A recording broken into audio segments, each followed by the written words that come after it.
Assalamualaikum warahmatullahi wabarakatuh. Salam sejahtera bagi kita semua. Selamat siang Bapak Ibu semuanya. Jumpa lagi dengan saya Nengsi dari Gamal Institute. Kali ini saya akan memandu acara webinar dengan judul Peran Esensial Kalium dalam Peningkatan Hasil dan Kualitas Biji Kopi Terbaik. Wow, mantap ya, keren. Menarik sekali untuk diperbincangkan pada siang nanti sampai sore hari ini ya. Baik, kali ini kita sudah terhubung dengan narasumber kami. Yang pertama ada Mr. Maxim Blachikov. Beliau merupakan Head of Product and Marketing of Uralkali. How are you, Mr. Maxim? Yes, hello everyone. Thank you. Lalu yang kedua ada Dr. Insinyur Barat Hafif MSc. Beliau merupakan peneliti ahli utama pada Pusat Riset Hortikultura dan Perkebunan Badan Riset dan Inovasi Nasional atau BRIN. Selamat siang Pak Hafif. Selamat siang. Ya, apa kabar Pak? Sehat Pak? Alhamdulillah sehat. Alhamdulillah.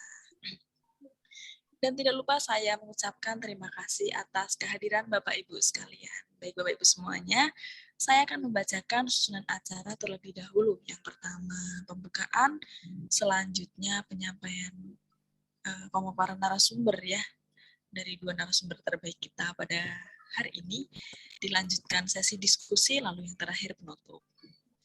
Kopi adalah salah satu komoditas pertanian yang tergolong kelompok tanaman yang membutuhkan unsur hara dalam jumlah yang banyak, sehingga membutuhkan input tambahan berupa pemupukan. Agar pemupukan yang dilakukan efektif dan efisien, maka petani perlu mempertimbangkan jenis pupuk, jumlah, kebutuhan unsur hara, cara, dan waktu aplikasi pemupukan. Kalium pada tanaman memiliki peranan yang dominan. Seperti apa peran kalium dalam peningkatan hasil biji kopi terbaik? Mari kita simak pemaparan narasumber pertama kita, yaitu Mr. Maxim. Untuk Mr. Maxim, time is yours. Ya Bu Nengsi, ke saya dulu ya Bu ya, izin. Ya, selamat siang Bapak Ibu sekalian. Terima kasih sudah meluangkan waktunya untuk bisa bergabung di webinar kali ini. Perkenalkan sebelumnya, saya Adi Prima Saragi dari PT Lautan Luas Tbk. Jadi PT Lautan Luas Tbk ini merupakan distributor dan importir untuk pupuk KCL. Jadi kalau kita memiliki merek dagang itu KCL Bumi Ijo untuk di Indonesia begitu. Nah, itu kita impor dari Uralkali. Di mana Uralkali ini di sini kita kedatangan tamu dari Rusia. Ini Pak Maxim Brechikov. Beliau merupakan Head of Marketing Product dari Uralkali begitu. Nah, jadi saya nanti di sini akan bertugas sebagai translator dari Pak Maxim, di mana nanti beliau akan menjelaskan seluruh presentasi menggunakan bahasa Inggris, di mana setelah nanti di akhir presentasi, saya akan memberikan sedikit ulasan beberapa poin menggunakan bahasa Indonesia. Begitu. Okay, so good afternoon, ladies and gentlemen. Thank you for joining this webinar. My name is Adi Prima Saragi. I'm from PT Lautan Luas Tbk, which work as a distributor and importer, especially for the potash fertilizer. So at this webinar, our speaker here, Mr. Maxim Brechikov, will be deliver the whole presentation with English language. And at the end of the slide, I will deliver some key highlights or some points with Indonesian language. So without further ado, time and place is yours, Mr. Maxim Brechikov. Mbak Ningsi boleh di-share Mbak ya materinya. Oh ya, baik. Nanti ada tim dari kami akan share Pak ya.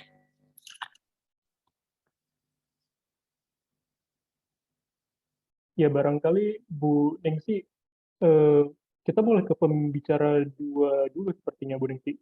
Barangkali kemudian nanti Pak Maxim di selanjutnya, karena ini sih sinyal. Boleh, kalau seperti itu kita ke narasumber kedua dulu ya Pak ya, seperti Bapak Ibu ya. Nanti boleh menyusul ke berikutnya. Baik, untuk Pak Hafif, silakan Pak. Baik, terima kasih Bu Ningsi. Pak Adi Prima, terima kasih atas kesempatan. Saya coba langsung share ya. Seperti sudah diperkenalkan tadinya, saya adalah peneliti di Badan Riset dan Inovasi Nasional, khususnya untuk Pusat Riset Hortikultura dan Perkebunan. Sebelum kita masuk ke topik utama terkait dengan kali ini, kita coba melihat sekilas bagaimana perkembangan kopi di Indonesia. Dan saya tahu benar Bapak Ibu sekalian sudah kenal dengan 3 kopi komersil utama di Indonesia, yaitu kopi Arabica, kopi Robusta, dan kopi Liberica. Perbedaan dari 3 jenis kopi antara lain, kalau Arabica itu rasanya agak sedikit fruity. Sepertinya sangat dipengaruhi oleh kondisi ekologi, kondisi agroekologi, lingkungan di sekitarnya. Dilihat dari biji dia agak lonjong, kandungan kafein dibandingkan 2 kopi lainnya lebih rendah, dan biasanya ditanam di dataran tinggi, lebih dari 700 meter di permukaan laut. Malah lebih tinggi lagi, sampai 1.500. Kemudian ada Robusta, ini rasanya agak pekat atau agak pahit, karena dan bentuk bijinya kalau dilihat secara kasat mata gitu agak bulat, dengan kafein paling tinggi di antara ketiga jenis kopi ini, yaitu antara 1,7 sampai 40. Dan biasanya ditanam di lahan kering dataran rendah antara 200 sampai, kita ulang sedikit ya, bahwa ada 3 jenis kopi komersil di Indonesia yang sudah dikenal masyarakat, yaitu kopi Arabica, kopi Robusta, dan kopi Liberica. Lanjut Bu, Mbak Ningsi lanjutin. Nah, kita lihat ada perbedaan, dan ini juga rata-rata sudah tahu, mungkin hanya sebagian dari kita yang tidak tahu mengenai perbedaan kopi Arabica dan Robusta Liberica ini. Khusus untuk kopi Liberica itu memang agak terbatas dikenal di masyarakat, karena memang produksinya hanya di beberapa daerah, terutama daerah dataran rendah atau lahan gambut.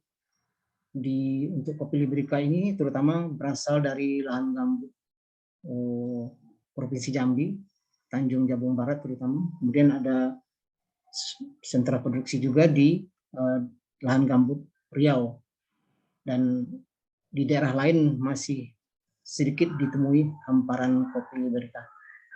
Jadi ada perbedaan tadi yang terutama dari segi kafein, yaitu kandungan kopi Arabica kafeinnya paling rendah, antara 0,8 sampai 1,4%. Yang paling tinggi adalah kopi Robusta, antara 1,7 sampai 4%.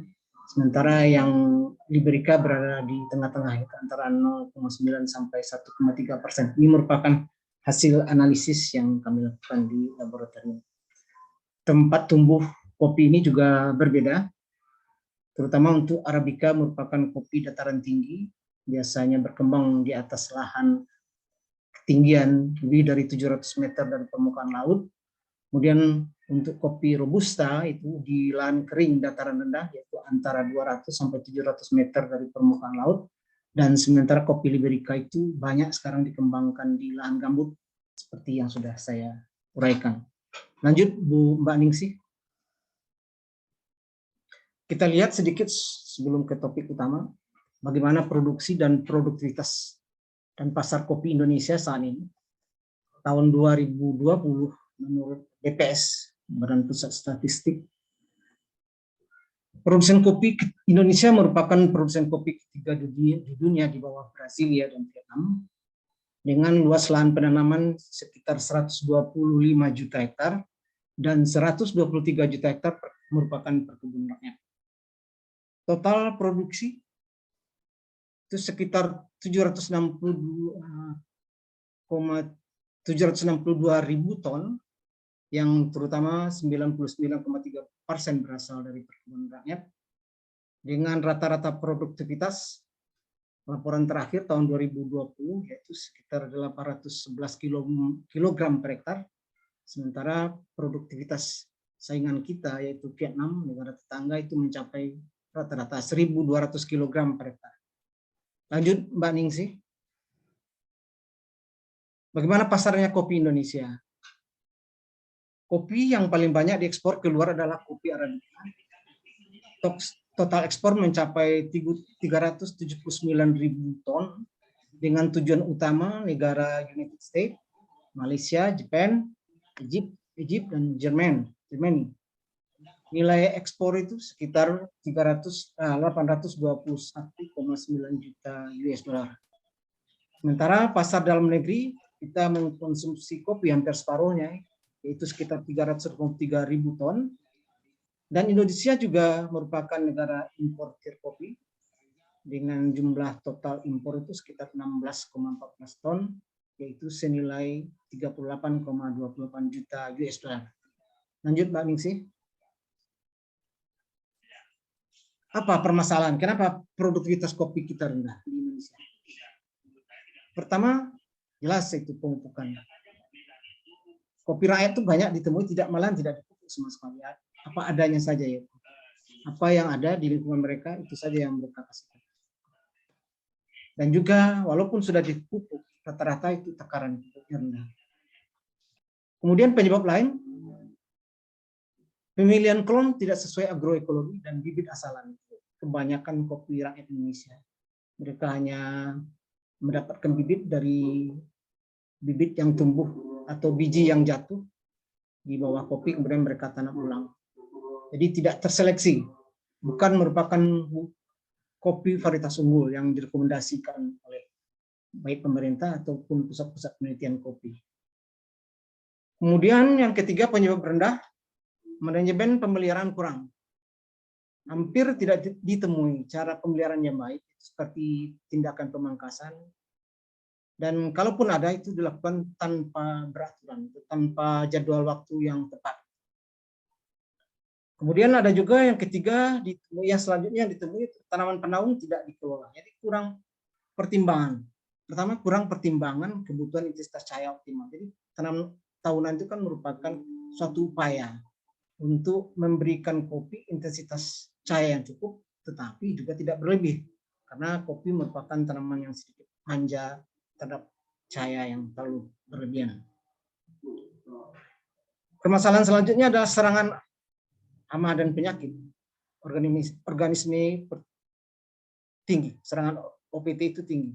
Seperti penggerik buah, karat daun, jamur akar. Ini sangat mengganggu produksi petani. Yang belum juga mencapai pengelolaan maksimal atau optimal adalah belum ditemukan, terutama di lahan perkebunan kopi rakyat, pengelolaan air yang tepat. Jadi sampai sekarang kita masih kalah dibandingkan negara-negara pusat atau sentra produksi kopi. Terkait manajemen air ini tidak menjadi perhatian. Jadi apa adanya saja. Lanjut Bu Ningsih. Nah, terkait kebutuhan hara kopi. Coba kita lihat satu persatu sebelum kita nanti fokus ke kalium. Kopi membutuhkan hara komplit, baik makro ataupun mikro. Hara makro seperti nitrogen, fosforus, potasium, magnesium, kalsium, dan sulfur. Itu kopi butuh. Kegunaan nitrogen untuk kopi adalah untuk pertumbuhan vegetatif. Kemudian kapasitas daya dukung tanaman, ini membuat tanaman lebih sehat. Kemudian juga untuk perkembangan biji. Sementara P atau fosforus, atau fosfor yang kita kenal, itu bermanfaat untuk perkembangan akar dan kekuatan batang. Kemudian saat pengisian buah untuk mempercepat pematangan buah. Kemudian juga dalam hal dalam pemadatan biji. Jadi density biji itu akan terasa lebih baik kalau pupuk B-nya tersedia dengan cukup. Kemudian dengan potasium. Potasium berpengaruh terhadap produksi tentu saja dan juga pematangan buah atau biji. Kemudian pembentukan mucilage atau pektin atau lendir di sekeliling biji kopi. Kemudian juga membuat tanaman lebih toleran terhadap kekeringan kalau potasiumnya tersedia dengan baik, dan juga memperbaiki mutu biji. Terutama dapat mengurangi asam titratable, terutama ion H-nya berlebih, sehingga rasa keasaman yang biasanya lebih ditemui pada kopi Arabica jadi berkurang, sehingga mutunya menjadi lebih baik. Kemudian dengan magnesium, itu terkait dengan pewarnaan biji dan juga proses metabolisme hara di dalam tubuh kopi, tanaman kopi. Lanjut Bu Ningsih. Hara makro lainnya adalah kalsium, itu sangat penting juga untuk pembentukan bunga. dan memperkuat bunga menghadapi kondisi ekstrim. Seperti misalnya kondisi kekeringan, cuaca ekstrim, misalnya suhu tinggi dan sebagainya. Itu dengan adanya kalsium, rasa toleransi dari kopi Arabica terhadap kondisi lingkungan lebih baik. Kemudian sulfur. Sulfur sangat bermanfaat untuk mutu kopi, terutama dia akan mempengaruhi aroma kopi. Nah, di hasil-hasil penelitian terakhir, ternyata sulfur ini kebutuhannya hampir setara dengan kebutuhan fosforus dari tanaman kopi, yaitu mencapai 15-20 kg untuk produksi 1 ton biji kopi. Jadi sulfur ini sekarang ini belum begitu di pupuk yang lain, apalagi pupuk sulfur ini kan walaupun di hasil penelitian menunjukkan pengaruh yang baik terhadap kopi, tetapi kan masih terbatas untuk bisa dimanfaatkan terutama oleh petani kopi kebanyakan. Kemudian yang unsur mikro. Unsur mikro juga diperlukan oleh kopi, seperti unsur mikro zinc, yaitu sebagai hormon pertumbuhan dan juga mempengaruhi ukuran daun. Menginisiasi pembentukan bunga, jadi merangsang pembentukan bunga. Jadi kalau zinc di dalam tanah kondisinya tersedia dan kopi mendapatkan zinc yang baik, itu inisiasi awal dari proses pembentukan bunga itu berjalan lebih baik. Kemudian boron mendorong pertumbuhan tunas, mengoptimalkan pembentukan bunga. Ini sangat sebenarnya unsur mikro ini juga penting artinya untuk meningkatkan produksi kopi. Kemudian besi atau Fe itu penting untuk sintesis klorofil dan peningkatan pewarnaan biji. Lanjut, Bu Ningsih. Sebelum kita masuk lebih lanjut, bagaimana efek dari potasium terhadap kuantitas dan kualitas kopi. Tadi sudah disinggung, tapi saya ingin mengungkapkan lagi karena topik utama kita adalah melihat sekarang peranan besar dari kalium ini untuk meningkatkan baik kuantitas maupun kualitas kopi. Menurut hasil penelitian ahli kopi dari Brasilia yang merupakan daerah atau negara produsen kopi terbesar di dunia, keberadaan K di dalam tanah, keberadaan kalium atau potasium itu jelas akan meningkatkan green beans hasil biji. Kemudian meningkatkan kafein konten, kandungan kafein. Meningkatkan total fenol. Ini terkait dengan mutu, kualitas hasil, rasa dan aroma. Di peranan kalium itu sangat besar. Mengurangi kadar gula, kemudian menurunkan total asam tritatable yang saya kemukakan sebelumnya. Itu merupakan yang berpengaruh terhadap rasa keasaman dari kopi, terutama kopi Arabica. Jadi kalau kopi mendapatkan kalium yang cukup, itu rasa asamnya akan cenderung berkurang. Lanjut, Bu Ningsih. Untuk meyakinkan Bapak Ibu sekalian tentang bagaimana besarnya peranan kalium dalam usaha tani kopi, dalam budidaya kopi, coba kita lihat hasil-hasil penelitian. Saya sengaja karena tanpa ini susah untuk meyakinkan bahwa kalium itu begitu penting. Pertama dari Wingley itu tahun 1988, untuk menghasilkan 1 ton biji kopi itu butuh 40 kg N, 4 kg P2O5, kemudian 45 kg K2O. Berarti K paling tinggi terangkut oleh biji dalam biji 1 ton produksi kopi, 1 ton produksi biji. Laporan lainnya, jumlah hara yang terangkut bersama biji kopi dari 1 hektar lahan penanaman kopi, hasil penelitian dari Reich ini di tahun 2007, yaitu 31 kg N terangkut, 1,5 kg P2O5, dan 47,3 kg K2O di Brasil. Berarti kalium paling tinggi lagi yang terangkut. Hasil penelitian lain, yaitu dalam menghasilkan 1 ton biji, hara yang dibutuhkan tanaman kopi adalah antara 33 sampai 63 nitrogen, 2 sampai 11 kg P2O5 atau fosforus, kemudian 47 sampai 67 kg K2O. Ini laporan dari Snook et al. Ini sudah mengungkap bahwa bukan hanya kata-kata, tapi bahwa kalium itu memang penting untuk budidaya kopi, untuk pertumbuhan tanaman kopi. Lanjut, Mbak Ningsi. Ini saya kembali melihat untuk bagaimana kalau produksi 2 ton, 3 ton, 4 ton, 5 ton per hektar. Itu semuanya menunjukkan jumlah yang terbanyak di semua tingkatan produksi tersebut adalah kalium. Kemudian yang kedua adalah nitrogen. Kemudian selanjutnya, kesimpulannya, kebutuhan tanaman kopi akan hara itu yang paling tinggi adalah kalium, kemudian nitrogen, kemudian kalsium, selanjutnya magnesium. Magnesium lebih besar daripada sulfur, sulfur dianggap lebih besar dari fosforus. Namun fosforus ini walaupun lebih kecil, tetapi dia sangat esensial. Jadi dia butuhnya tidak sebanyak bahan mineral yang lain atau nutrien yang lain, tapi dia sangat besar perannya. Itu hasil pengujian di Vietnam misalnya. Untuk mendapatkan hasil biji kopi 3,5 sampai 4 ton per hektar itu dibutuhkan kalium klorida itu 600 kg per hektar. Dan nitrogen antara 300 sampai 500 kg per hektar. Ini sulit untuk Indonesia bisa mencapai ini, terutama untuk kopi rakyat. Lanjut, Mbak Ningsi. Bagaimana dengan rekomendasi pemupukan di Indonesia? Kita coba.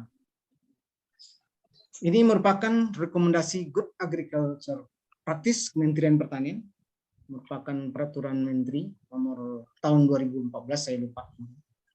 Ada rekomendasi yaitu berdasarkan jumlah atau dosis pupuk tunggal urea SP 36 KCl kiserit adalah pupuk yang mengandung magnesium, itu umur setiap tahun. Kisaran produksi kebutuhan pupuk yang paling tinggi adalah yang produktif, yaitu tanaman yang berumur di atas 10 tahun. Di mana KCl cuma disarankan 125 gram per tahun. Cuma 125 gram per pohon, sementara area urea disarankan sekitar 200 gram per pohon. Itu diberikan pada awal dan akhir musim. Ini sebagai gambaran saja. Ini direkomendasikan oleh Kementerian Pertanian di dalam GAP, Good Agriculture Practice. Lanjut, Mbak Ningsi. Ada juga rekomendasi lain, yaitu berdasarkan status hara tanah. Ini juga baru dihasilkan atau diperkenalkan oleh Badan Penelitian dan Pengembangan Pertanian, di mana dulu saya bekerja, yaitu pemberian hara urea SP36 atau fosforus, kalium, dan kiserit, yaitu hara atau pupuk yang mengandung magnesium itu, berdasarkan hasil analisis kadar hara di dalam tanah atau status hara, apakah tinggi, sedang, atau rendah. Sebagai contoh, untuk KCl, pada status hara tanah tinggi, hanya direkomendasikan sekitar 110 gram per pohon. Sementara untuk status hara yang rendah di dalam tanah, status hara kalium yang rendah di dalam tanah, itu direkomendasikan sekitar 170 gram per pohon. Bapak, Ibu sekalian bisa dilihat di screen lengkapnya nanti. Mungkin bisa saya kirim atau nanti Bu Ningsi membagikan. Apa maksud dari status hara P rendah, sedang, dan tinggi? Sebagai contoh, kembali saya melihatkan bahwa pupuk fosforus untuk status tinggi itu direkomendasikan sekitar 80 gram per pohon. Sementara untuk status hara P yang rendah di dalam tanah itu direkomendasikan sekitar 120 gram per pohon. Jadi nanti kalau menghitung per hektarnya tinggal dikalikan dengan jumlah populasi tanaman. Apa maksud dari P rendah, sedang, dan tinggi? yaitu harus melalui analisis laboratorium, di mana kalau kadar P di dalam tanah didapatkan lebih rendah dari 7 ppm, itu adalah kadar rendah, kategori status rendah. Sementara kategori status tinggi kalau kadar ppm, kadar P di dalam tanah melebihi dari 11 ppm. Itu P. Kemudian untuk kalium, itu kategori rendah kalau kadarnya di dalam tanah didapatkan kurang dari 0,3 centimol per kilogram per pohon, centimol per kilogram. Kalau statusnya termasuk kategori tinggi, kalau kadarnya terukur lebih dari 0,6 centimol per kilogram.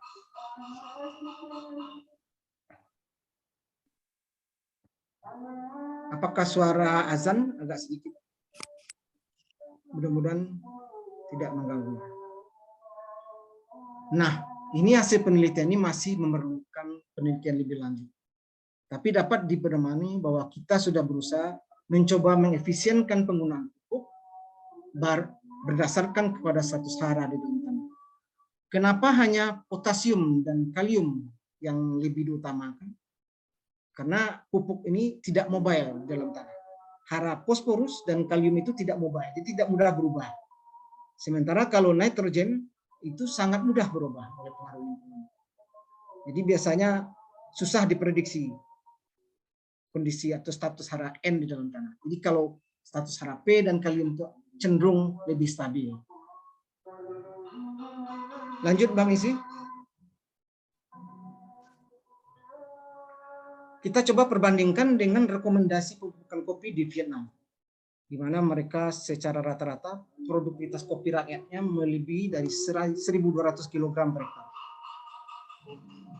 Untuk kopi yang masih muda, itu berumur 2 tahun atau 3 tahun, nih maaf, masih kopian dari tulisan orisinilnya, dari aslinya.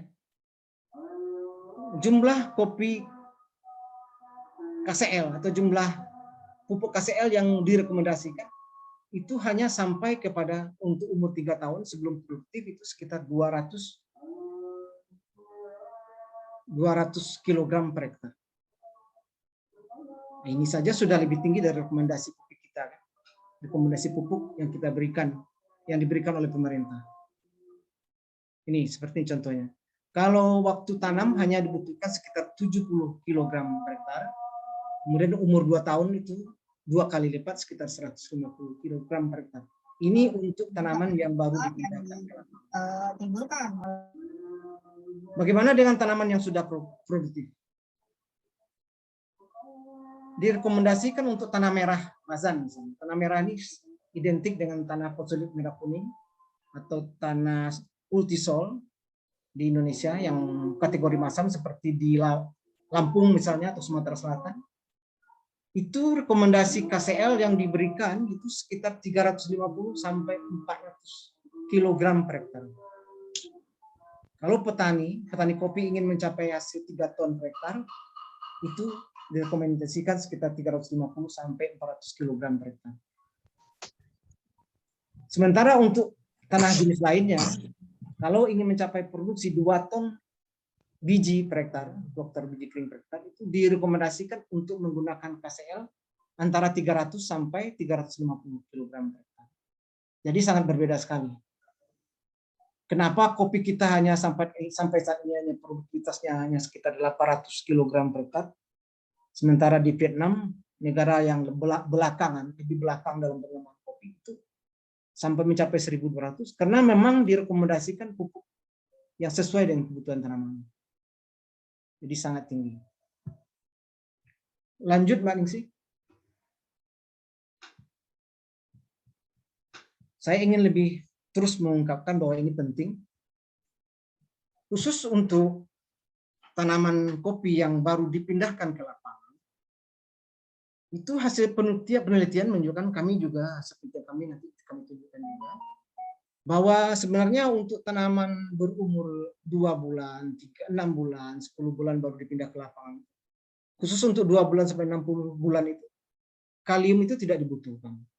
Jadi hanya yang dibutuhkan adalah nitrogen dan P2O untuk masa pemindahan tanaman dari pot yang baru kita yang siap tanam, bibit yang dari pot kemudian kita tanam ke lapangan. Pemupukan kalium itu baru direkomendasikan itu sudah pada umur sekitar 10 bulan setelah tanam, yaitu diberikan sekitar 5 gram K2O5 per hektar. Kemudian ada juga pupuk MGO atau glycerin tadi saya glycerin itu sekitar 2 gram per tanaman per populasi. Kondisi pemberian pupuk yang lebih menyeluruh, artinya keseluruhan harus diaplikasikan terus tambahkan itu pada umur 1,5 tahun. Itu baru lengkap. Pupuk lengkap direkomendasikan seperti itu. Lanjut, Bu, Mbak Ningsih. Nah, bagaimana? Kelewatan Mbak sedikit, Mbak. Balik lagi, Mbak, satu, Mbak. Ini hasil penelitian kami membuktikan bahwa K2O itu atau potasium itu untuk masa pembibitan itu tidak terlalu diperlukan.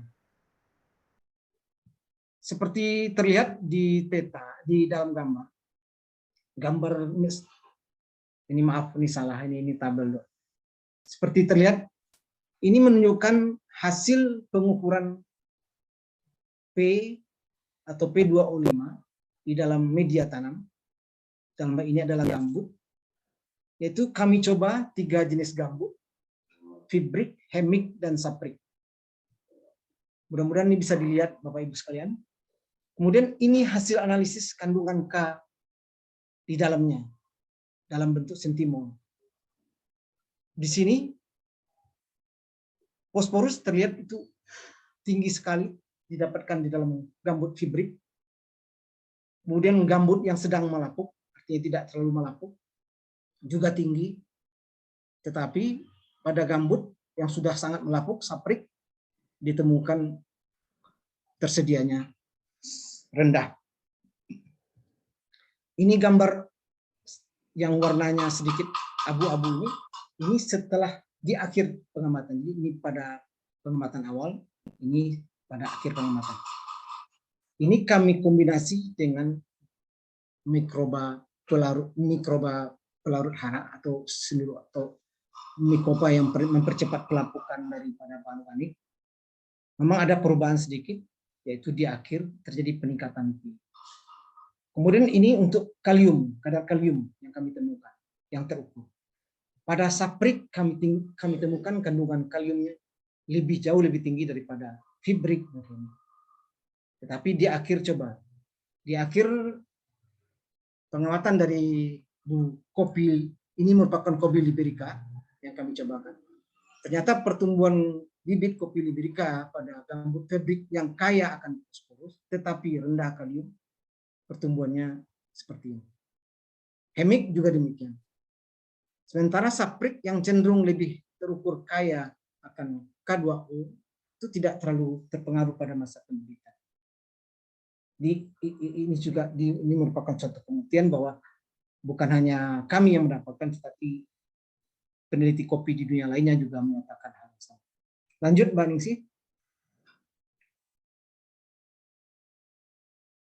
Ini sedikit komparasi penggunaan pupuk Vietnam dan Indonesia terkait dengan produksi. Kembali kami tekankan, kami fokus ke kalium saja ya.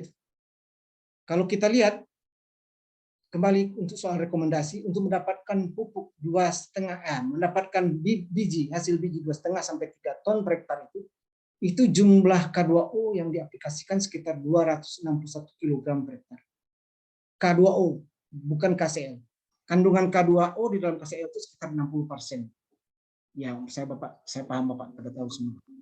Kemudian kalau ingin mendapatkan petani itu sekitar 3 sampai 4 ton, itu direkomendasikan untuk menggunakan pupuk K2O sekitar 317 kg per hektar. Ini lebih kurang sekitar 600-an KCl, 600 kg per hektar KCl. Bagaimana di Indonesia? Di Indonesia yang direkomendasikannya 145 kg atau hanya sekitar 250 kg KCl per hektar. Itu produksi yang didapatkan ya di bawah 1 ton. Hanya sekitar 800 kilogram per hektar. Lanjut Bang Isi. Nah, kami juga mendapatkan gambaran bagaimana dengan hasil pengujian pemupukan kopi di Brazil yang merupakan produsen kopi nomor 1 di dunia. Untuk produksi sekitar 2.753 kg per hektar. Itu pupuk K2O, bukan KCL, ini K2O. Itu yang dipakai kan sekitar 427,6 kg per hektar. Jadi di atas 600 kg KCL. Kalau 60% kandungan K2O. Sementara untuk aplikasi K2O hanya 104 kg per hektar, itu produksi yang didapatkan hanya sekitar 702 kg per hektar. Jadi hampir sama dengan yang didapat oleh petani Indonesia. Jadi karena rendah penggunaan pupuk KCL, ya hasilnya juga rendah. Kemudian mudah-mudahan ini dapat menjadi gambaran bagaimana kebutuhan KCL, pentingnya kebutuhan K2O dibandingkan pupuk yang lain. Lanjut Bang Isi.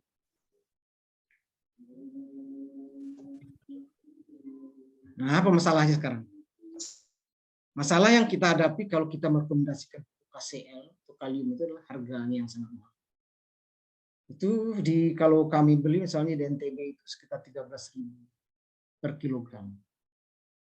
Kalau di Lampung itu mungkin sekitar 12.000 per kilogram KCL. Kalium sulfat potas agak lebih murah daripada kalium sulfat, lebih mahal lagi. Bagaimana rakyat Indonesia akan memenuhi kebutuhan KCL kalau harga KCL-nya seperti itu? Kalau dihitung nanti secara ekonomi itu tidak akan, ya mungkin tidak akan mampu petani Indonesia terutama perkebunan rakyat untuk memenuhi kebutuhan KCL. Alternatif lain yang mungkin membantu, tapi ini masih juga sumber-sumber kalium ya bisa disebutkan diantaranya batuan atau bahan induk tanah yang kaya kalsium, antara lain batuan kalium K-feldspar, itu tanah mineral K-feldspar seperti microcline, orthoklas, andesit, gluconate silicate. Namun kan ini melalui proses yang harus sebelum dapat dijadikan sebagai bahan pupuk. Yang paling bisa juga membantu sebagai sumber kalium adalah abu kayu, terutama yang berasal dari kayu keras. Itu kaya akan kalium. Ini hanya menambah, tidak mungkin untuk bisa mencukupi. Kemudian kompos. Namun kompos ini kita harus hati-hati karena kalium di dalam kompos itu mudah larut. Kalium di dalam kompos mudah larut sehingga mudah tercuci dulu. Kalau kita aplikasikan kompos itu pada saat musim hujan itu kalium akan banyak hilang. Dia larut dalam air. Debu granit juga merupakan sumber kalium yang bisa didapatkan dari tambang granit. Sebenarnya relatif murah, namun ketersediaannya saat diaplikasikan rendah. Jadi lama proses, slow release, boleh dikatakan slow release, lambat tersedia baku penanaman. Lanjut Mbak Isi. Nah, setelah mendapatkan gambaran bagaimana pentingnya pupukan kalium baik dari segi untuk mendapatkan kuantitas sesuai dengan keinginan atau memperbaiki kualitas kopi. Kalau seandainya kita mengaplikasikan pupuk ke tanaman kopi, tentu saja kita memerlukan cara terbaik agar efektivitasnya lebih terlihat. Saya yakin petani kopi atau kita yang cinta kopi pasti sudah tahu cara penggunaan pupuk yang baik, terutama pupuk hara mineral, pupuk kalsium yang berasal dari pupuk. Tapi ada beberapa tips dari hasil percobaan, hasil pengujian kami di lapangan.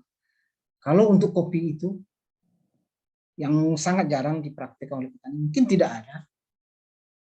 Yang paling utama itulah melakukan pemangkasan sebelum kita aplikasi pupuk, itu pangkas kopi dulu.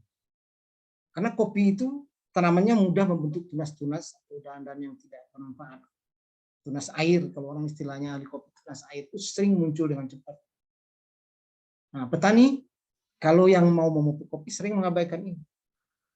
Jadi mereka tidak, saat produksi selesai, saat panen raya selesai, kopi siap untuk dipupuk bagi 6 bulan selanjutnya itu. Tanaman harus dipangkas dulu. Dibuang dulu tunas-tunas atau dahan-dahan yang tidak berguna. Itu penting karena nanti kalau itu tidak dibuang maka hara atau pupuk yang kita aplikasikan sebagian besar akan diserap untuk membesarkan tunas-tunas atau dadan yang tidak berguna. Ini sangat penting. Mudah-mudahan selanjutnya ini akan berjalan, dapat dilakukan penepikan. Kemudian upayakan melakukan pemupukan 6 bulan sebelum puncak pembungaan. Jadi reaksi pupuk itu baru terlihat jelas itu setelah 6 bulan. Saat pembungaan, saat pertumbuhan generatif itu maksimal, itu hara harus tersedia di dalam tanah. Karena itu perlu diaplikasikan 6 bulan, jangan 3 bulan, jangan 1 bulan menjelang atau biji mau pertumbuhan buah itu diberikan 2 bulan, itu hampir tidak berpengaruh terhadap perbanyakan biji. Jadi perkirakan bisa melakukan aplikasi 6 bulan sebelum. Kemudian 6 bulan selanjutnya saat selesai 2 kali pemupukan itu diperkirakan bertepatan dengan proses pertumbuhan generatif daripada kopi. Kemudian tips yang ketiga, ini belum ada ditemui, upayakan penggunaan pupuk pelengkap berupa pupuk cair ke daun. Ini untuk mengatasi kondisi ekstrim misalnya saat bunga di musim kemarau yang dimana misalnya angin kencang sehingga banyak bakal buah yang berguguran, daun yang berguguran, bunga yang berguguran. Jadi lebih memperkuat buah begitu. Nah, ini kalau mau efektif penggunaan pupuk, ini perlu dilakukan. Ini memerlukan untuk memenuhi kebutuhan pupuk mineral saja atau inorganik saja petani sudah tidak bisa, mungkin apalagi kalau ditambahkan penggunaan pupuk cair. Tapi begitulah kira-kira ini hasil pengujian kami. Jadi kalau ingin mendapat hasil pemupukannya efektif sehingga produksi kopi kita meningkat, minimal jangan kalah dengan Vietnam misalnya. Pemupukan harus lengkap seperti yang dilakukan oleh petani. Lanjut Mbak Ningsih. Saya rasa itu yang dapat saya sampaikan. Boleh kita berdiskusi. Terima kasih. Enggak, Mbak Ningsih.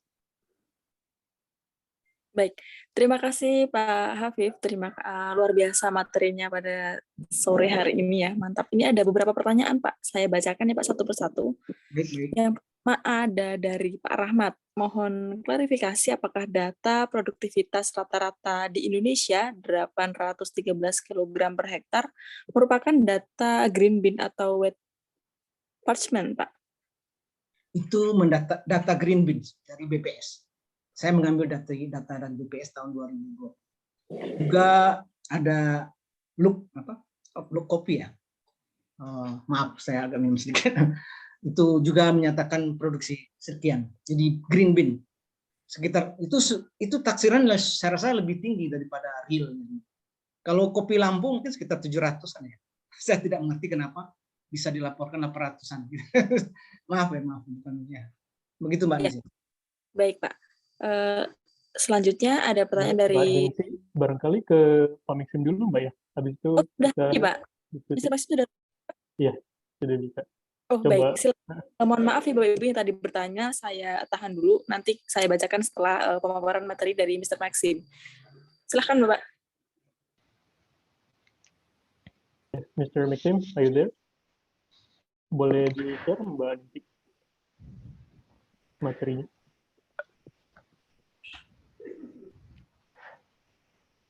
Okay, yes, Eddie. Thank you. Now I can hear you much better. Yeah, we can hear you better too. Okay. All right. Yes. Well, excellent. Yeah, we stop on this slide. Thank you very much, by the way, for the very detailed presentation about coffee cultivation and aspects of nutrition. And I will touch this topic a bit during my presentation as well. But now we just a bit to talk about potash and Uralkali. As I said, Uralkali is a big producer with production up to 12 million tons annually, and Russia is on the second place in terms of production. Potassium chloride, KCl. Canada is on the first place. So as you may see, only a few countries all over the world produce the most popular potash fertilizer, MOP. Next slide, please. Actually, I told about this, about logistic aspects. We can go to the next one. Regarding the product, there are different grades of potassium containing fertilizer of different grades of potassium chloride, and it depends on the methods of production.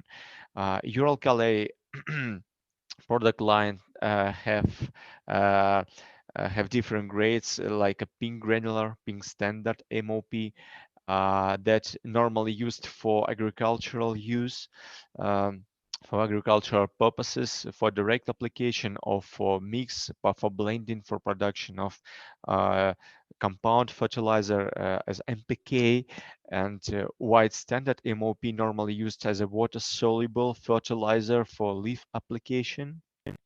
And on the right side, you may see products for manufacture, for industrial use. This is a white fine MOP that used in metallurgy, different sectors, and pellets of potassium chloride. Next, please. So Uralkali company try to be close to the clients. That's why we have different offices all over the world. In fact, offices in Singapore is responsible for sales and for marketing in Indonesia. So this is the closest office to you, and we try to reach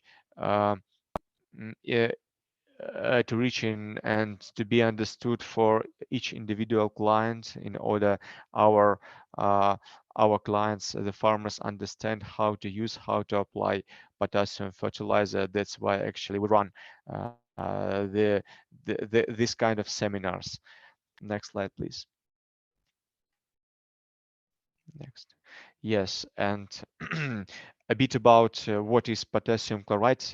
I would say that this is a natural element. This is a naturally formed many millions years ago due to sedimentation of ancient oceans that currently does not exist. And currently on the place where we produce potassium chloride were ancient oceans, and due to sedimentation we've got these salt layers of potassium chloride buried under the ground. Next, please. And the most convenient and most popular method of extracting potassium chloride is as a mining. About 90% of all producers all over the world use this kind of method. It's a convenient mining that where we use special equipment in order to get potassium from potassium chloride. And they're not very popular, but some company use the method of leaching. This method have a bit higher price, but some company use this method. And Salt Lake, some company in China and in Jordan use Salt Lake production of potassium chloride, where naturally occurs some salt lake that have high concentration of salt. They just evaporate water and get, let's say, the potassium chloride. Next slide. On this example, you may see we may see just a normal example of shaft mining, just schematic example where we will see a mining machine under the ground that extract potash, then with a really huge elevator that can get on the board up to 80 tons of ore. We up to the top of the product and send it to manufacturer, to fabric, for to enrich the product. Next slide. And in order to extract the ore, we need, of course, special equipment. And these are example of kind of equipment. This is a mining machine on the left side that actually scrap the ore, potassium-containing ore. And on the right side, you may see conveyor that distribute the ore to the manufacturer. Next slide. Yes, and as I said, there are two methods of production potassium chloride. The first one is a mechanical enrichment that called flotation. This is on the left slide. Thanks to this method, we can get pink standard MOP. And another method is crystallization. This is a chemical enrichment, and due to this method, we can obtain white standard MOP, more pure MOP with a content of active ingredient K2O up to 62%. Next one. Yeah, after we've got pink standard MOP with flotation method, we can granulate our product with special high press. And finally, we can get some granules that farmers can use for application directly to the soil. Next one. Uralkali has really high quality standard that allow us to be the big company that provide really high quality product to our customers. We have different standards on different inspections at the production sites, at warehouses, ports of discharge, and ports of delivery, and that allow us control all supply chain during the life of the product. And we have confirmed, we have quality confirmed by major independent inspection companies like EGS, Bureau Veritas, that allow us to say that we have quite quality. Yes, and regarding the product, next slide, please. Yes, potassium chloride is, as I said, is the most common type of potash-containing fertilizer that contain up to 62% of K2O, but there are different grades of potassium-containing mineral fertilizer like potassium sulfate that contains sulfur. That's a good alternative. Potassium nitrate, that's a good water-soluble fertilizer for leaf application. And of course, a lot of farmers use Epica fertilizer that normally contain potassium chloride indeed. Next slide.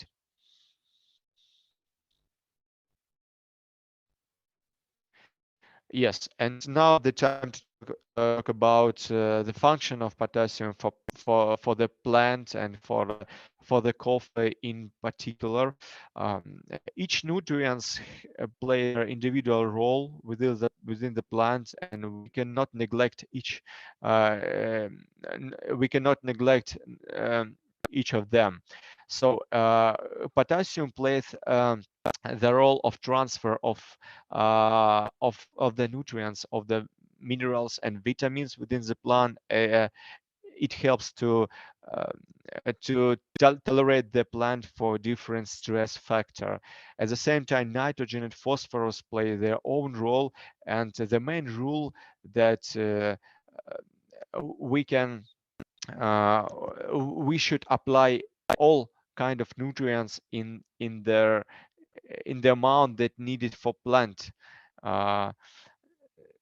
and only balanced nutrition can assure proper crop development. So we cannot ignore not each of the nutrient. Next slide, please. Here's an example how potassium affect the plant and what this element does within the plant. So the main function of potassium is improve the quality of their products. When we apply potassium, we will get much higher protein inside the product. We can get a higher content of vitamins and better storage period and different quality characteristics. Moreover, potassium improves resistance of plant to different stresses like diseases and pest stress, and also it involved in a lot of metabolic process within the plant that activate up to 60 enzymes. That says us that without potassium we cannot grow sustainable plants, and application of potash containing fertilizer is an important factor in order to get high quality and good yield. Next one. This is actually example of how potassium prevent water stress. You may see this minor window on.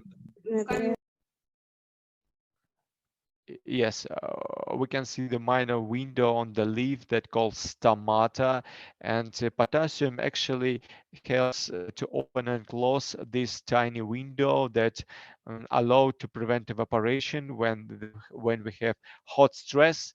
Potassium close this stomata, and thanks to that we can save the water in the leaf and within the plants. Also, potassium, as I said, plays a role as a transport of carbohydrates and nutrients from the roots to the leaves and to the greens to different products. Next slide. This is example of cell of just a normal cell, and on the left side you may see the example when we have adequate potash nutrition, so the cell look very rigid and healthy. But without potash nutrition, what happens? Actually happens that without potash, what comes out from the cell and making plant wilted. Next one, please. Yeah, as an impact of potassium for different aspects of plant growth, the potash helps to disease pest stress. Potash helps to prevent drought stress, flooding, and actually it's really good tools to prevent different kind of diseases that makes plants healthier. Next one, please. Yes, and regarding the potash symptoms, we may observe on these photos that without potash, we can observe scorching of the leaves. We can see yellowish leaves and much poor yield. This is example on the corn. Next one, please. And this is an example of potash deficiency on the rice. We can see really poor root system without potash nutrition on the right side with many black roots, and in general roots looks very unhealthy. And old leaves, the first symptom of potassium deficiency is that old leaves getting yellow, and on the edges of the leaves we can observe yellow spots. And actually the main factor that without potash overall yield is decreased. Next one, please. Yes, as I said, the first symptoms on the coffee are pretty much the same. We can see yellowish we can see this discoloration of course on the old leaves first of all, and yellowish on the leaf edges, and followed by a development on the dead spots, as you can see on the right side. Dead tissue increase until the whole leaf edges is covered. And if you can observe these symptoms on the old leaves of your coffee, so you can just conclude that in this case your plant have potash deficiency, and it's really time to apply potash fertilizer for for that plant, and potassium nutrition is not enough in this case. Next one, please.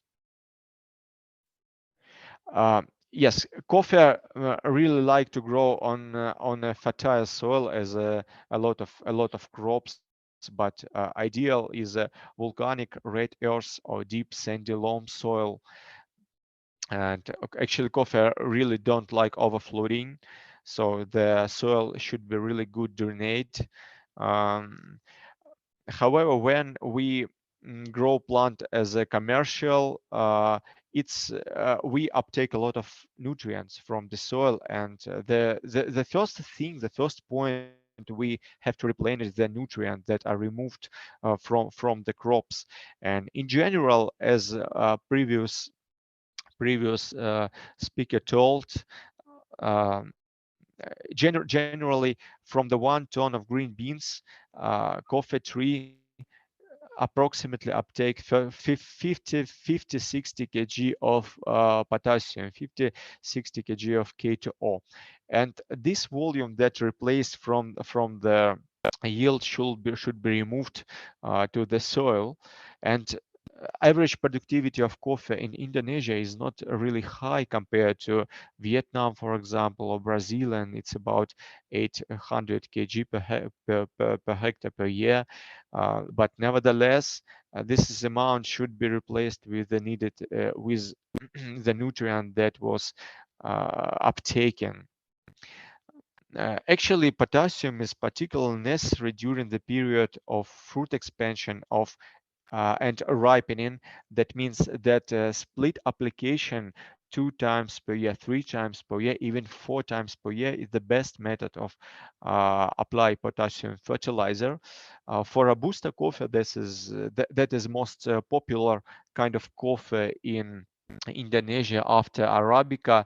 Average recommendation for potassium is about 100 kg of K2O per hectare if our targeting yield lower than 1000 kg of green beans. But if we have really intensive coffee production, more than 1 tons of kg per hectare, in this case, we have to apply more potash fertilizer up to 100 kg, 150 kg per hectare. There are cases that if we have really high productive coffee, for example, in Vietnam, in Brazil, there are cases when farmer apply up to 400, 500 kg of K2O per hectare. And this is the result that this is just need for production of really high intensive coffee. And as I said, split fertilizer application is the key when you apply potash fertilizer. And just keep in mind that application of potash fertilizer should be around the stem, around 10 centimeters from the stem of the plant. If you will apply fertilizer closer to the stem, you can damage the coffee tree. Okay, I think we can go to the next slide, and I will demonstrate some examples of Uralkali trials which we conduct all over the world. And these trials allow us to say that we really try to show downstream farmers how how need to apply potash fertilizer. For example, in Indonesia, we conducted trials on cacao, paddy, and onion with our reliable partner Lautan Loas company. And next slide demonstrate us. Next slide, please. Next slide demonstrate us example of sugarcane production in India, where we have on the left side no potash application, just control, where we get just 68 kg of sugarcane per hectare, but with only application 60 kg of MOP per hectare. It's not a really good amount for sugarcane. We can achieve a really better yield, really much higher yield, up to 76 kg tons per hectare of sugar cane. Next one, please. example of production application of potash in Myanmar, where we apply 60 kg of MOP, and we could get up to additionally 1 ton of rice per hectare just with application potassium chloride. So this is not only the quality element, but the element that can considerably improve yield. Next one, please. And this example demonstrates us the trials in Vietnam on oranges. And this is a good pictures demonstrate that with application potash, we can have much better quality in terms of oranges. The quality is peel color, and as we may see on the right side, with good application of potash, the color is much better, and actually the size of fruit is much better. That make this fruit and make these farmers more the price for these oranges will be higher, and final income of farmers will be higher with application appropriate amount of potassium fertilizer. Next one, please. And the last slide, that experiments trials we conducted in Indonesia on rice and shallot. Actually, the results the same. The application of potash demonstrate us really better yield in each cases when we apply it. So even soil have really good fertile, application of fertilizer will improve the yield and improve economic of the farmer. Next slide. And to conclude my presentation, I would like to say that MOP is a good source of potash for coffee as well, even though it contained chloride within, but chloride it's not harmful for coffee tree, because coffee tree it's not a chlorophobic, so MOP is a good source of MOP for coffee tree. And if you have adequate level of potash, you will probably get high quality and targeted yield. MOP of Uralkali is a high quality product that available actually in Indonesia. And I'm personally, and from Uralkali company team, would like to wish you good season and rich harvest. Thank you very much for your attention.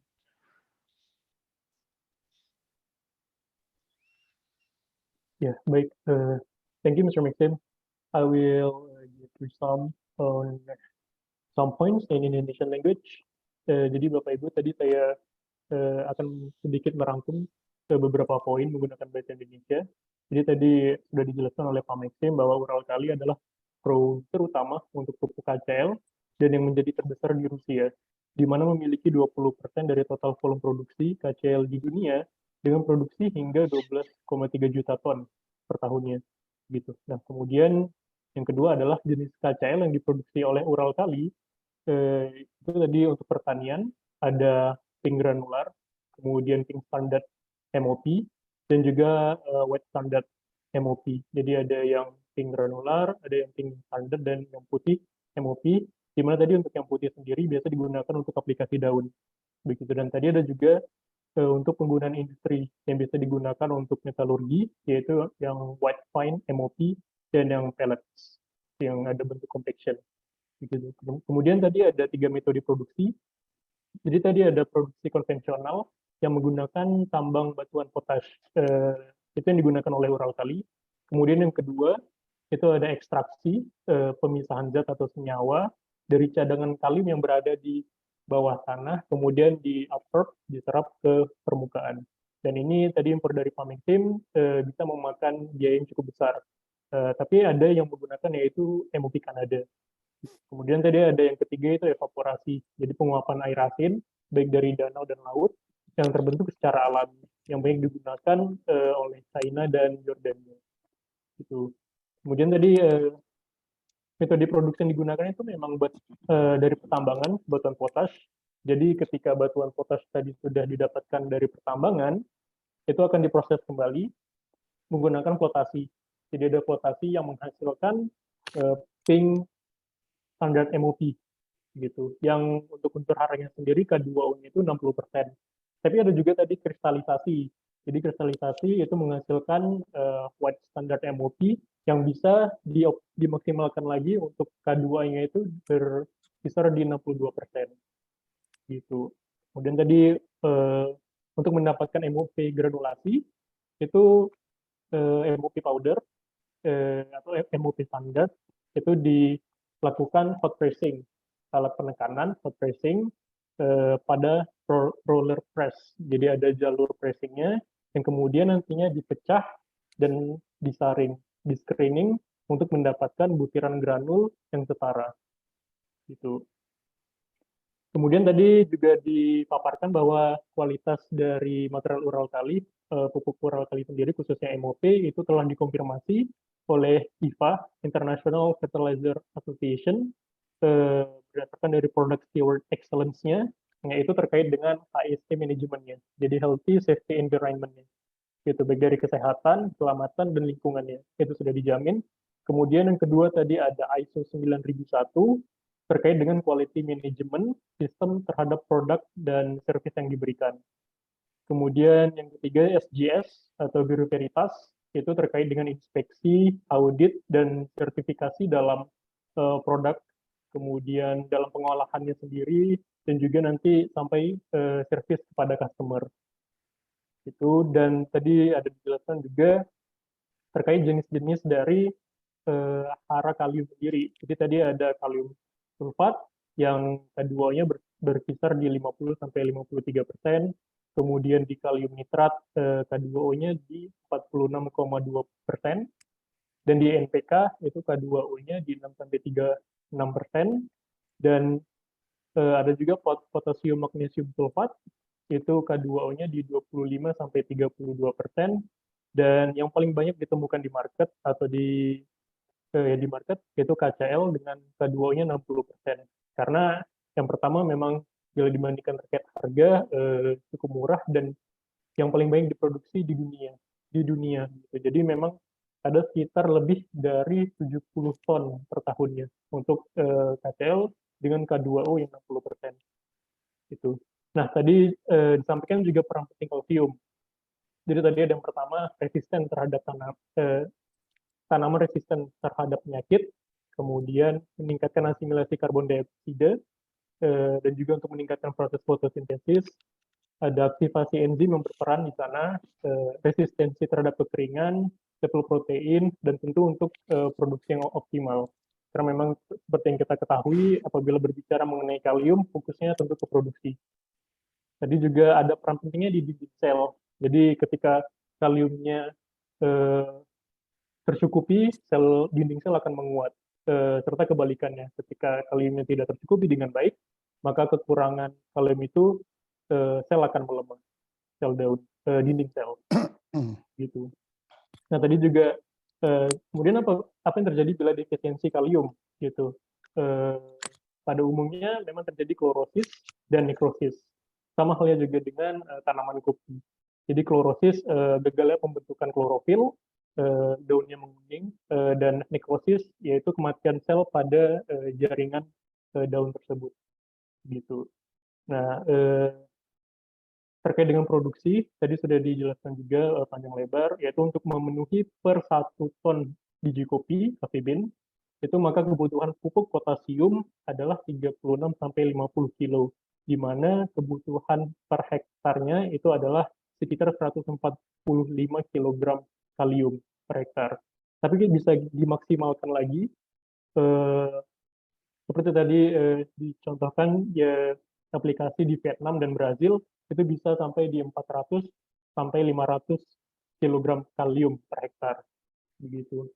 Nah, tadi juga sudah dipaparkan beberapa trial yang dilakukan oleh Uralkali, itu ada di India, sudah dilakukan, Myanmar, kemudian di Vietnam juga, dan terlebih untuk di Indonesia sendiri, Uralkali bekerja sama dengan PT Lautan Luas Tbk, itu kita sudah melakukan uji coba trial, menggunakan KCl bumi hijau yang diaplikasi di padi dan bawang merah. Di mana tadi berdasarkan data, memang kita dapati hasilnya itu menunjukkan hasil produksi yang optimal. Begitu. Sekian Bapak Ibu, saya kembalikan Bu Nengsi, barangkali Bu, terima kasih.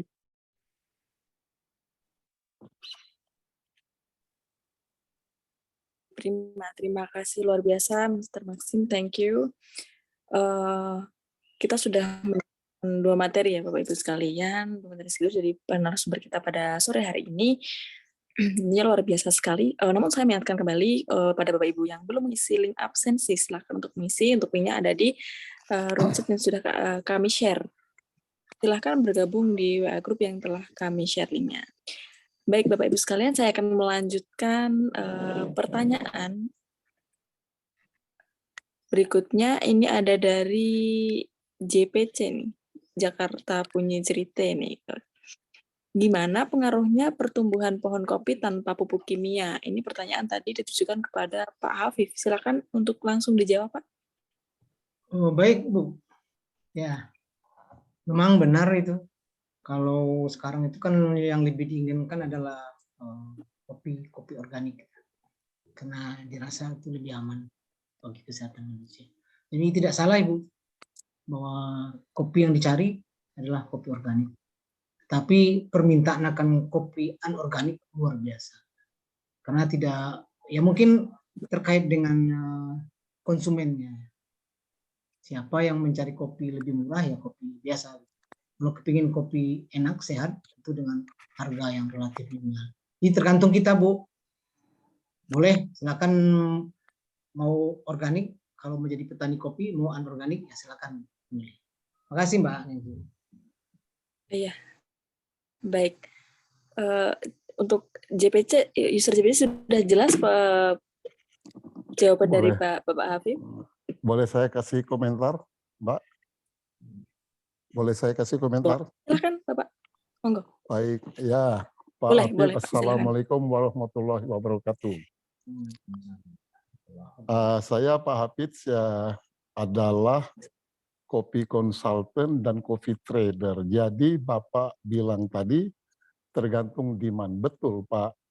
Kalau sepertinya sekarang ini Pak, khususnya kopi Arabica, jadi hanya Arabica, terkait di Takengon Aceh Tengah sudah terpola organik karena harganya itu bedanya 20 sen per kilo dibandingkan dengan non organik, artinya 300 rupiah, sedangkan orang itu ekspor adalah sekitar 18 ton. Nah, sedangkan dilemanya organik ini syaratnya tidak boleh terkontaminasi chemical fertilizer minimum 3 tahun yang dibuktikan dengan pemeriksaan oleh certifier, union trade, ataupun dia punya surveyor. Nah, sehingga dilemanya khusus di Aceh Tengah, produksinya memang tidak tinggi, harganya bagus dan sehat.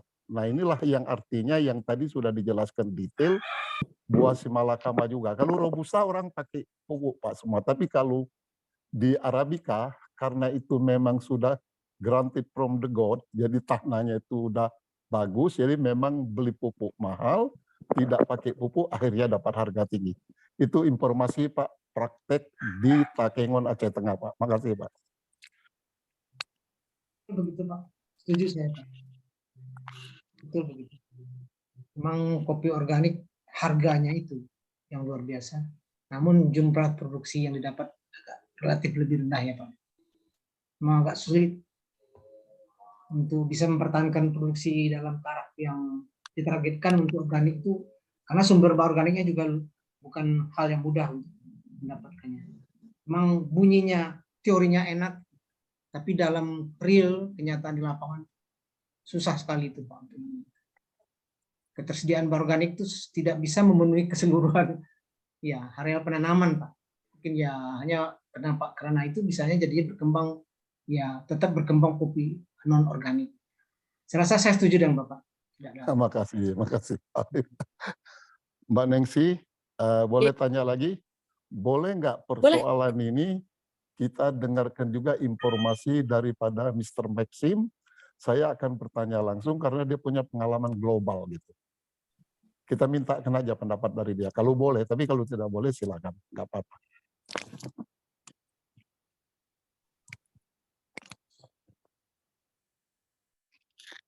Boleh Pak. Boleh ya? Ya, Boleh Pak Adi ya? Oke. Boleh Pak. Oke. Mr. Maxim, are you still on the line? Yes, I'm here. Well, thank you very much. Let me elaborate. My name Eddie as the coffee consultant and senior trader. Your explanation is pretty good. Very, very good to explain about what is the relationship fertilizer with the yield of the coffee. But Mr. Maxim, on the practice, what I see particularly in the Arabica world, particularly Indonesia, we try to support to sell organic coffee, which is the definition of organic coffee, that the coffee plantation is very prohibited to contact with the chemical at least within 3 years. So this is a contradiction. One, we are recommended to use fertilizer, but the organic, it cannot be touched with the chemical fertilizer. My question is very simple. You have global experience. Do you have any idea how to overcome it? Or do you have any specification, formulation, how to increase yield in organic coffee plantation? Thank you, Mr. Maxim. Yes, thank you for this very good question. Actually, organic legislation in Indonesia, of course, taking place. I think I don't know what kind of volume of organic coffee is producing right now compared to just ordinary production with mineral fertilizer. But actually, for the standards of organics, for the organic standards, potassium chloride is not a good source of nutrients. That's obviously, yeah. Actually, just application of organic manure, I don't know what kind of legislation in your country, in Indonesia, but when we're talking about organic sector, as you said, all kind of mineral fertilizer prohibited for application, and but I think some producers have some license for probably for kind of phosphorus fertilizer, probably that can have certificate that allow to use mineral fertilizer for organic farming. But MOP, when it comes to organic farming, of course, it's not a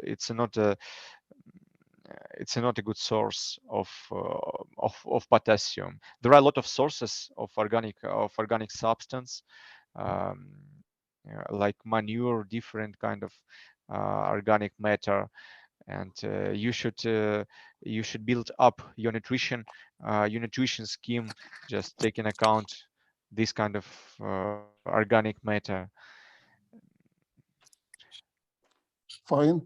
Just would like to add my information. In Indonesia, of course, we cannot use chemical fertilizer because starting point, when we start to apply organic, then the inspector will inspect the land, not contact it with any chemical. So the interesting point that organic coffee price is the price higher about $200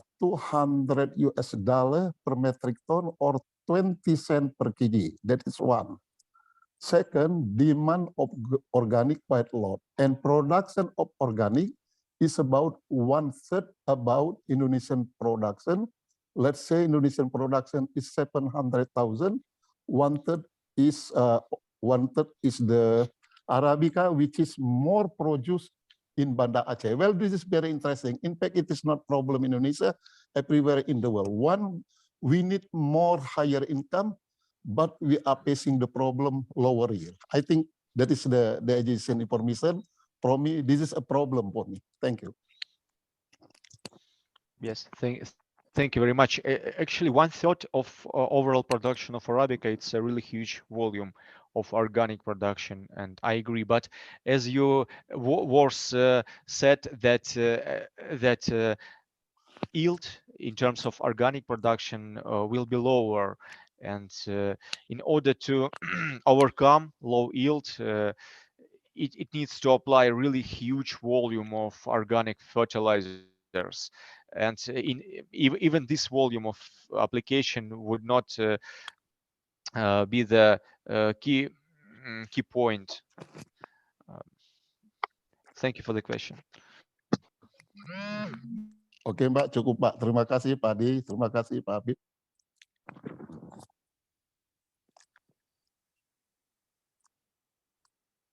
Terima kasih Pak Edi.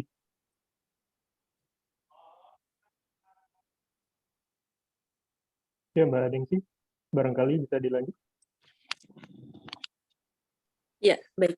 Terima kasih. Thank you, Mr. Maxim, and thank you, Pak Afif, ya telah berdiskusi. Selanjutnya, kita lanjutkan ada pertanyaan dari Bapak Nurzam Trisna. Bagaimana jika kita mengkombinasikan pupuk organik dengan pupuk kimia agar kita bisa menuju kopi organik? Ini pertanyaan untuk Pak Hafif nih, Pak. Silahkan untuk langsung dijawab saja, Pak. Bapak, seperti yang sudah dipertanyakan oleh Pak Nurzam, Pak konsultan, bahwa tidak boleh organik, inorganik, nggak ada kombinasi itu. Nggak ada, tetap saja dianggap sebagai non-organik itu kalau sudah dikombinasi, sudah terkontaminasi oleh bahan kimia, tetap non-organik, tidak bisa. Jawabannya begitu, Mbak Nancy. Iya, baik. Simpel tapi jelas ya, Pak ya. Ya. Selanjutnya ada pertanyaan masih dari Pak Rahmat ini, Pak. Apakah abu sekam padi bisa untuk alternatif sumber kalium, Pak? Betul, Pak. Itu salah satu alternatif. Karena memang di antara, sebenarnya jerami juga cukup kaya dengan kalium, tetapi tidak akan mampu memenuhi kebutuhan hanya sebagai suplemen, tidak bisa itu sebagai sumber pupuk kalium gitu. Sebagai suplemen untuk mengurangi penggunaan pupuk K2O, kita kombinasi dengan seperti sekam dalam bentuk biochar atau kompos, itu bisa dilakukan. Itu diantara salah satu cara untuk efisiensi usaha tani, mengkombinasi inorganik dengan organik. Makasih, Mbak. Ya, baik. Pertanyaan selanjutnya dari Bapak Henhen Mulyadi, petani kopi dari Kabupaten Sukabumi. Halo Pak Henhen, izin bertanya, Bapak atau Ibu narasumber, karena kami menanam kopinya di sekitar pegunungan, sekitar pantai, bagaimana pengaruh unsur hara pada tanaman kopi di wilayah tersebut? Jenis kopi yang ditanam apa, Pak? Apakah Liberica atau Robusta? Dua itu yang kemungkinan bisa ditanam. Tapi Robusta akan berproduksinya sangat rendah kalau di bawah 200. Tumbuh baik di atas sampai 100 juga tumbuh. Tetapi rata-rata itu produksinya tidak sebaik kalau ditanam di atas 200 sampai 700. Nah, kalau di daerah pantai itu lumayan, itu simpanan hara terutama kalium kemungkinan itu agak lebih tersedia di situ. Jadi seperti uraian tadi itu memang harus dilihat ke performance dari kopinya. Kalau dilihat misalnya tidak ada gejala klorosis misalnya, seperti yang diuraikan Mr. Maxim, itu ya tidak usah ditambah, cukup fosforus. Kalau nitrogen itu penting, Pak. Nitrogen itu kan mobile, mudah hilang. Jadi kalau kita biarkan saja, dia itu akan menguap. Jadi karena itu penggunaan bahan organik yang kaya nitrogen seperti misalnya pupuk hijau atau pupuk dari jenis-jenis kacang-kacangan itu sangat bagus. Itu diantaranya. Jadi tergantung dari keragaan pertumbuhan tanaman. Memang perlu kalau mau jadi petani kopi bisa belajar bertahap begitu. Bagaimana melihat kopi itu, bagaimana akhirnya pada suatu saat nanti akan menjadi ahli. Oh, ini kopi saya kondisinya begini. Oh, ini kekurangan ini. Lama-lama menjadi hafal. Ya, Pak, begitu kira-kira jawabannya, Pak.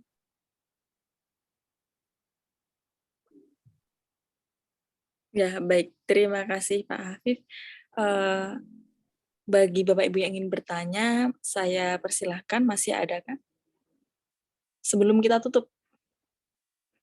Silahkan Bapak Ibu.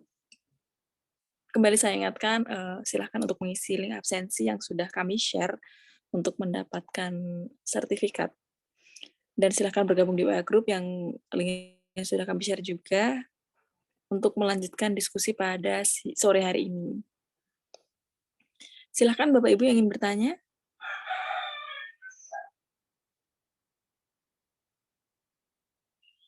Jika sudah tidak ada, bisa kita tutup.